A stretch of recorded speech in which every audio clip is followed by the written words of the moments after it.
Good morning, everyone. This is YC. Welcome back to my channel, YC Cooks and Bakes. Today, I am going to be making some date squares, and I haven't made them for over 2 years, so I thought you'd want to see me make some date squares. And these are my all-time favorite that my meme on my father's side used to make. Meme meaning grandma en français, in French. And so we are going to get started to make these date squares. And I hope that you can see me because the Carolina sun is already peeking through. I'm going to use a glass Pyrex instead of my big glass bowl because there's not a lot of ingredients. And I will tilt you forward so you can see what I'm doing. Okay, let's back you up a little bit. And hopefully that Carolina sun won't be blinding us.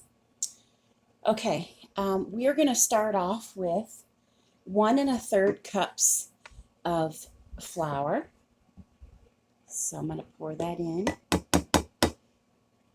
And then 1 1/3 cups of oats. And these are the gluten-free non-GMO, which is a good thing. And then we're going to use 2/3 cup of brown sugar.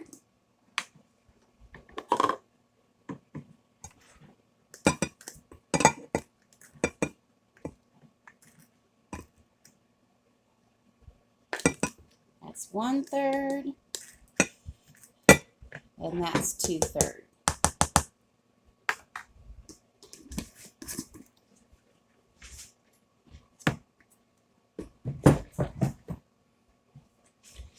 Okay. Let's see, the other ingredient that we want to put in too is 1/4 teaspoon of baking soda.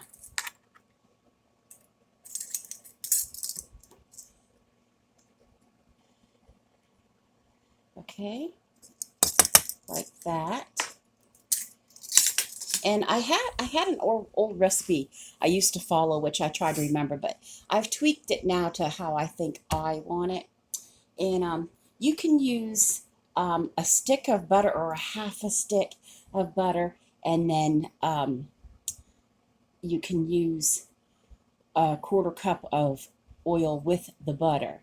I just don't want to use up all my butter for just this one recipe, so I might use a little bit of butter and a little bit of oil, and I'll let you do what you want. I know butter right now is sky high. I do want to show you my dates. This is what they look like. You can see it right there. They look beautiful. I have 3 pounds of these.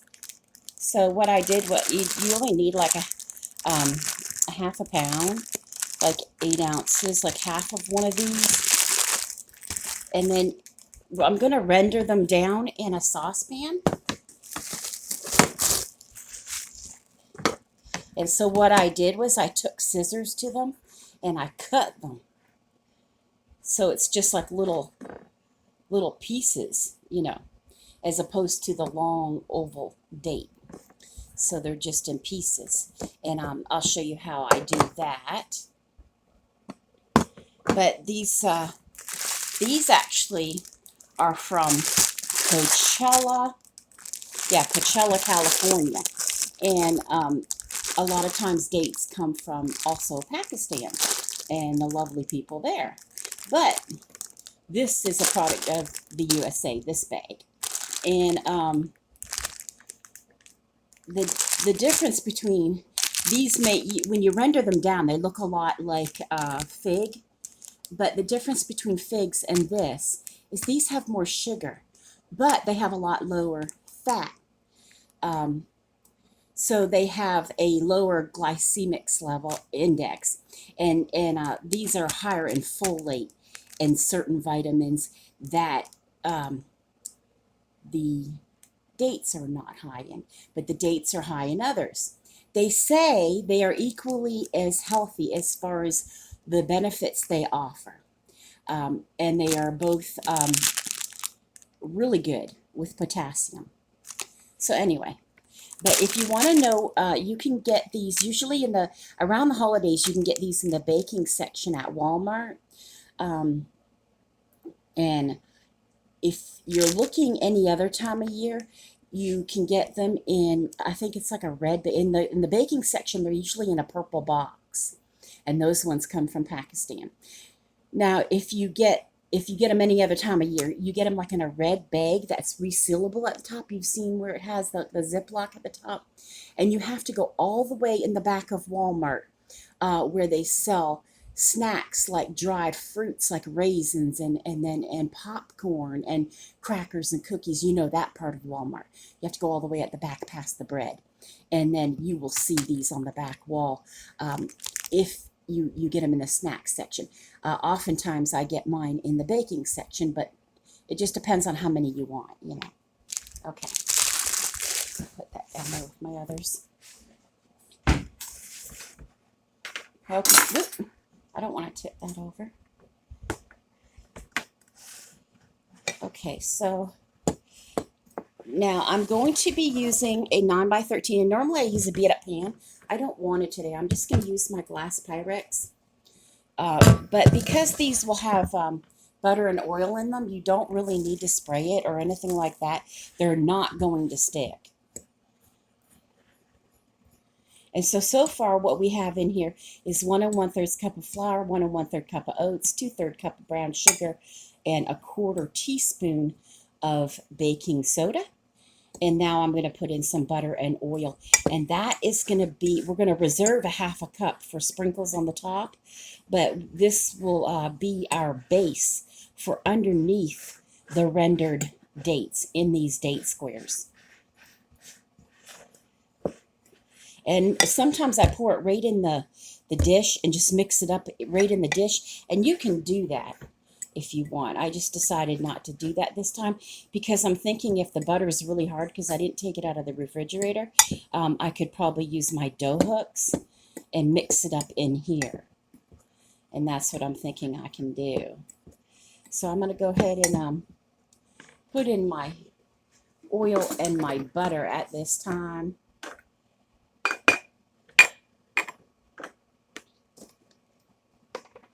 And like, you know, I always do for the new people, I always put the recipes in the description, so you don't have to worry about that.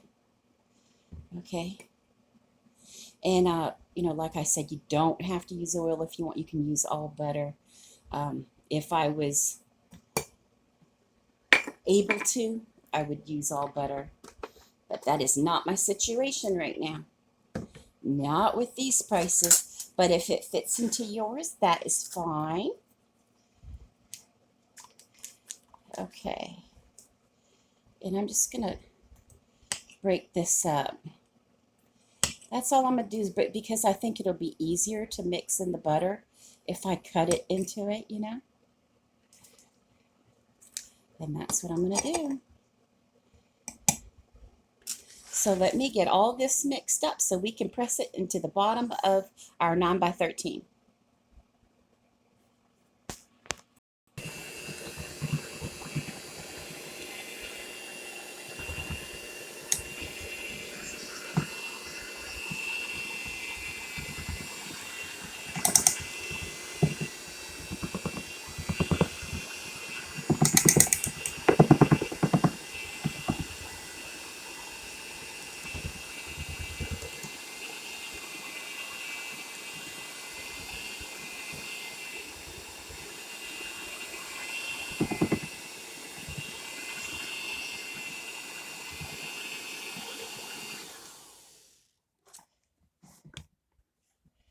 Okay, hopefully we have it mostly mixed up now.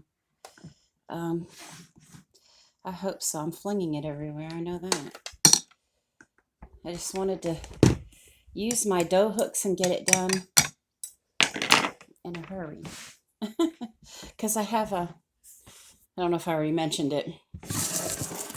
My right knee is twisted and it hurts so bad.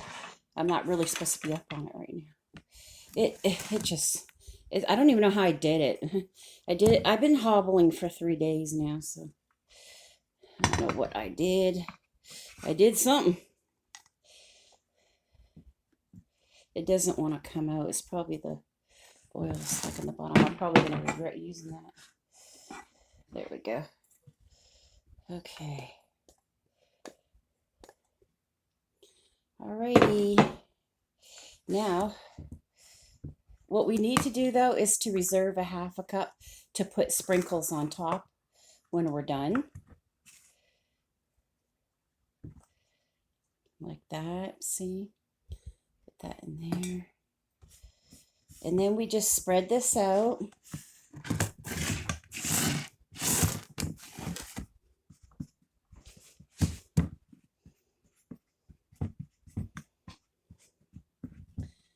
Okay.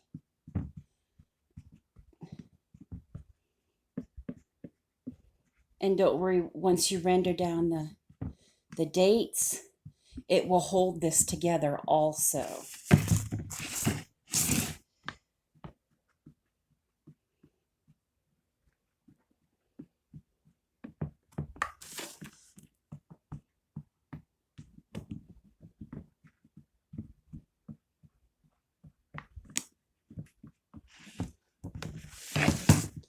Got a little speck of something, probably from my dough hooks. Okay, let's see here. Basically, you're just putting it down in the bottom, you know, like this. And I used this spatula to make it go down, or you can, what I used to do was, because I never have any gloves, I used to wrap my hand in you know, saran wrap or handy wrap and put it down that way, because otherwise, like the butter and everything, oh, the crumbs and everything, you know, stick to your hands. So, okay, so now we have to work on the next part, and I'll meet you at the stove. Okay, now we are at the stove, and we are going to start to render these dates down, and to make them more like a jam or like a preserve, like you would see, you know. And in order to do that, you of course have to add some liquid, and we are going to add 3/4 cup of water. If you want to use juice, that's fine. If you do use juice, you will not need to use these 2 tablespoons of granulated sugar. And you do want to put a splash of lemon juice. And in order for this to become thick, we're also going to want to put in a couple teaspoons of cornstarch. I don't have that much in here, so I'm just going to try to hit out as much as I can in this and hope for the best. So this has to go, and I think it already is, on my grocery list. So, and I will turn this on. Let's see, we want the small burner in the front. Let's get this going.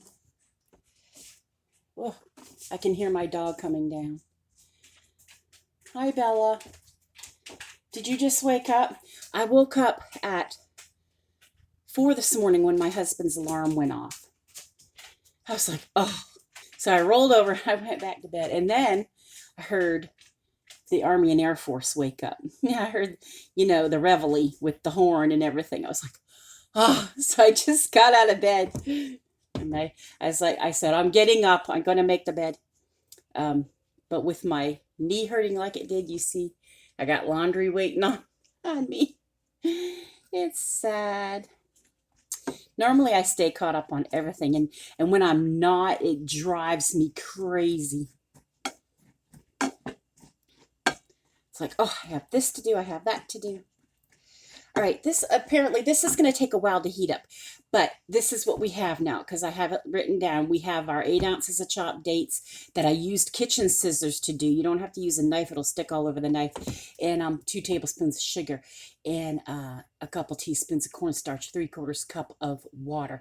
And then when we get this to a consistency where it's spreadable, you know, like a preserve or a jam, then we put it across that bottom crust, and then that's when we put our 1/2 cup of the sprinkled that we reserve over top of that, and we bake it at 350 degrees Fahrenheit for 30 minutes. So I'm going to get this going and I'm going to bring you back. Okay, I want to bring you forward so you can see what this looks like when it's rendering down. Do you see in that pot? So I mean, you can see it bubbling, and it really is very, very hot. It's quite hot. See.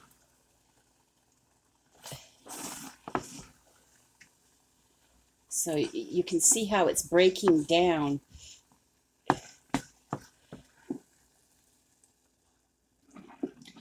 Okay, so we'll get this done and get back to the counter. Say good morning, Bella. Say good morning. She's trying to say good morning to you. Okay. Let me stop. Okay. I'm going to bring you forward because I put it in here. I'm just going to spread it around. You probably can't see it now because I have the air conditioner on and have to heat up the stove, and I got so many different kinds of temperatures going on right now. Yeah, you can't see it. So let me spread this across this and not waste your time. Okay, this is what it looks like when you spread the rendered dates across the bottom crust. I hope that everyone can see that. And what I'm going to do now is, remember you reserved 1/2 cup. I'm just going to sprinkle some sporadically over top. And that's another thing I want to mention. If when you're spreading those rendered dates across your crust, that it lifts up some of the crumbs from the crust, don't freak out. You're putting this on top anyway, the same kind of crumbs. So don't freak, just say, oh, well, it'll match in with the rest. It'll be fine. And, you know, if you think it's hard to spread a cup of rendered dates and you're thinking to put more, well, there's a reason we don't. 1, you don't want this to be sickening sweet. 2, it's costly. They're not the cheapest thing on earth. And 3, do you really need that much sugar? You know how thin granola bars can be and things like that. So just look at it several different ways. Anyway, I just kind of dumped it on, didn't I? Anyway, you get the picture. It's strange because sometimes when I make this, I have a lot of topping, and then other times, like, there's hardly any. I have it different every time, but that's okay. And this is what it looks like. See? So it's quite pretty. And I have my oven preheating right now to 350 degrees Fahrenheit. And I'm going to bake this for 30 minutes. And these are really, really good. I had these growing up in my family. And I made them one day for my husband after I got married. And he was like, he said, you can make these as many times as you want. So I take that as a compliment. Okay, let's wait on this oven. Okay, everyone, the date bars are all baked. I'll show you what the date squares, because I'll be cutting them into squares. I do have to let these cool before I cut them. But when I do, I'll make sure I take a photo so you can see that thumbnail at the front of this video. But this is what they look like when they come out of the oven. And I will be cutting these into squares. So I want to thank you for spending part of your day with me. And I want to give an extra big thank you to all of you who sent me beautiful birthday wishes. They started rolling in last Friday and they're still rolling in. You made my week. So thank you from the bottom of my heart. I have the best subscribers on the planet, and I love each and every one of you. And thank you so much. So I hope you give these date squares a try. I will put the recipe in the description for you. Have a great day. Bye-bye.